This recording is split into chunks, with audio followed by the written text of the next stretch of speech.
కొట్టిందా? అట్లా అట్లా బెదిరించిందా మమ్మీ నిన్ను? ఎట్లా ఎట్లా బెదిరించింది? అట్లా బెదిరించిందా? చెప్పు ఎట్లా బెదిరించింది చెప్పు నిన్ను? ఏమన్నారా నిన్ను మమ్మీ? అన్నదా? ఎందుకన్నది అట్లా మళ్ళా? నేను అన్నదా? నేను గట్లా కొడతావా? కొడతా అని చెప్పిందా నిన్ను?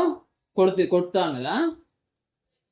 ఓయమ్మో, అట్లా జుట్టు వీకిందా? అట్లా జుట్టు వీకిందా నీది? పోనే అవును, గోడ వచ్చినాక మమ్మీ పోలేదు ఇప్పుడు బాగుంది. అవునా రే ఇజ్జుడు జుట్టు వీకి నేను ఇట్లా కొట్టిందా? నేను బెదిరించిన నేను జుట్టు వీకినా? నేనా తిట్టినా? నేను తిట్టినా నిన్ను? బెదిరిస్తుంది ఇప్పుడు ఇకపోని బెదిరిస్తుందా మళ్ళీ నేను? అట్లా మళ్ళీ కొమ్మలు వచ్చినాయి డాడీ రాగానే. బెదిరి ఏంది? ఏ మమ్మీ చెప్పు. ఏ మమ్మీ దెబ్బలు పడతాయి.